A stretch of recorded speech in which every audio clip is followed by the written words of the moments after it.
Llevamos estudiados estos 4 objetos GeneXus. Al objeto transacción le dedicamos toda la primera sección del curso. Era un objeto fundamental porque creaba su o sus tablas e implementaba una pantalla para realizar las operaciones CRUD sobre ella o ellas. Luego nos introdujimos en el objeto WebPanel, que brindaba una pantalla para poder pedir datos cualesquiera al usuario, y o para mostrar información, por ejemplo, dinámica tomada a partir de consultas a la base de datos. Estos eran los 2 objetos que contaban con User Interface para realizar sus propósitos. CRUD en un caso, consultas en el otro. Por otro lado, estudiamos el objeto DataProvider, como un objeto que permitía, en forma batch y con lenguaje declarativo, devolver datos estructurados o colección, en particular a partir de consultas a la base de datos. Y después estudiamos el objeto Procedure, un objeto más general que el DataProvider que permitía, en forma batch y con lenguaje procedural, no solo consultar la base de datos, que fue lo que hicimos, sino, como adelantamos, además de otras cosas más, hacer operaciones de CRUD a través de comandos. Es lo que veremos ahora, cómo realizar CRUD no con el objeto transacción, sino con el objeto procedimiento. Dejaremos para el final de esta sección estudiar una forma intermedia entre CRUD vía transacción y CRUD vía comandos de procedimiento, que es la ofrecida por el Business Component y que es la que más convendrá en la mayoría de los casos. No se tratará de un objeto, sino más bien de un tipo de datos, por lo que podrá utilizarse en varios de los otros objetos. Ya lo veremos. Si esta es la estructura de nuestra transacción attraction, sabemos que a partir de ella se creará la tabla attraction, que tendrá a Category ID como clave foránea a la tabla category, y a los atributos Country ID y City ID formando juntos una clave foránea a la tabla Country City. La transacción es importantísima en el modelo de datos, porque afecta a la estructura de la base de datos. Además, ofrece una pantalla en el frontend para que el usuario pueda hacer operaciones de CRUD sobre su tabla asociada. Es decir, con el mismo objeto, tanto se crea la tabla como se ofrece una pantalla para manipularla.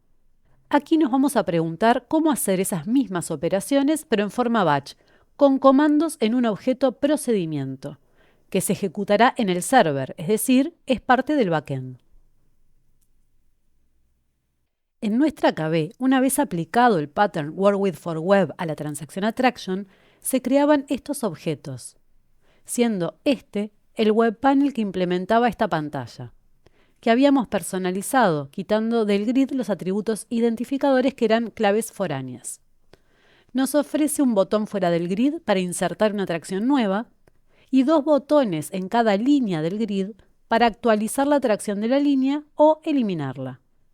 En todos los casos, llama a la transacción para realizar interactivamente la operación, pasándole 2 parámetros, el modo, insert, update, delete, y el ID de la atracción, que será 0 para el insert, pero el ID de la atracción de la línea para update y delete.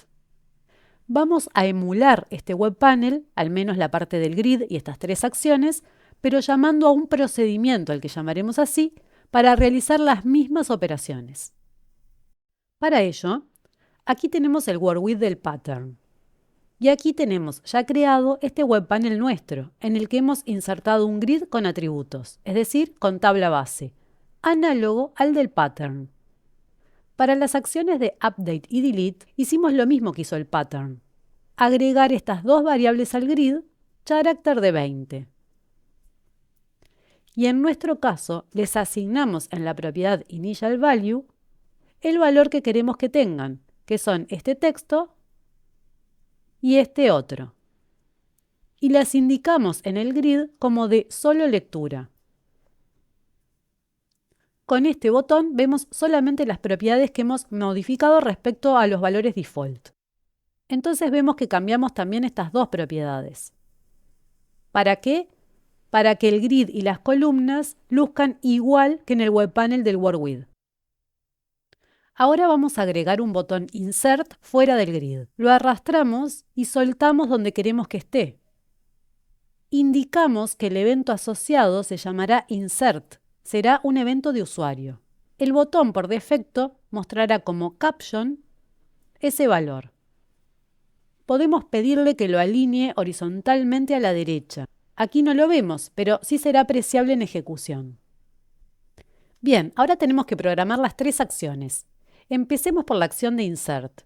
Si posicionados sobre el botón elegimos Go to Event, nos lleva al source ya con el evento especificado esperando que lo codifiquemos. Aquí a un botón se le asoció un evento creado, definido por nosotros. Y para asociarle un evento a las variables update y delete del grid, ¿cómo hacemos? En un grid estándar, las columnas no pueden ser otra cosa que variables o atributos, y es por ello que no podemos allí colocar botones, como sí pudimos hacer con el de Insert. Podríamos utilizar otro tipo de grid para que sí nos lo permita, pero la otra posibilidad es esta, utilizar variables y, por ejemplo, programarles el evento click. Así podemos tener el evento click de la variable update y el click de la variable delete. Ahora sí, ya tenemos todo lo necesario para concentrarnos en el asunto de este video, cómo realizar cada una de estas operaciones con un objeto procedimiento. Concentrémonos primero en las operaciones de update y delete y dejemos la de insert para el final. Ejecutemos el webpanel como lo tenemos hasta aquí. Si ahora cliqueamos sobre update o delete, no pasa nada porque aún no codificamos nada.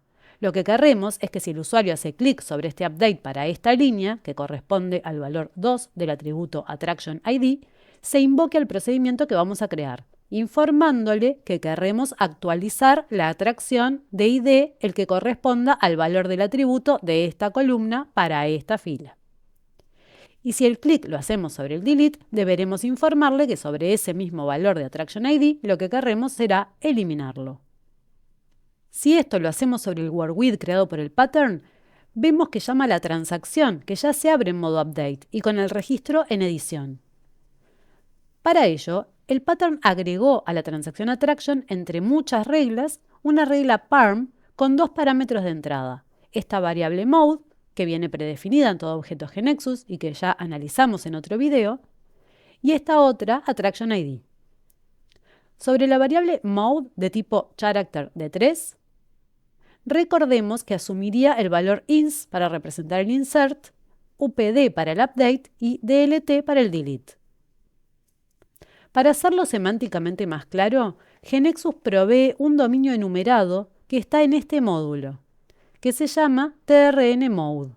Vemos que su tipo de datos es justamente character de 3 y que el enumerado se compone de 4 valores, con estos nombres y descripciones. Esto permitirá que en lugar de preguntar por mode igual upd, podamos preguntar por mode igual trnMode.update, que es mucho más claro. Entonces, si así llamamos al procedimiento que crearemos, sus parámetros de entrada pueden ser exactamente los mismos que los de la transacción. Y si el usuario presiona este update, entonces habrá que pasarle al procedimiento para que sea recibido por la variable mode el valor de trnMode.update, que es otra manera de pasarle upd. Y como segundo parámetro, el valor del atributo AttractionID. Claramente para el delete, aquí pasaremos este valor, que hará que se reciba esto. Y en el caso de insert, el modo será claramente este, pero el valor de AttractionID no se necesita porque justamente se insertará un registro nuevo, así que podemos enviar cualquier valor, por ejemplo 0. En el source del procedimiento deberemos discriminar de acuerdo al modo. Podríamos utilizar el comando if o, mejor parece para este caso, el doCase, que permite múltiples opciones.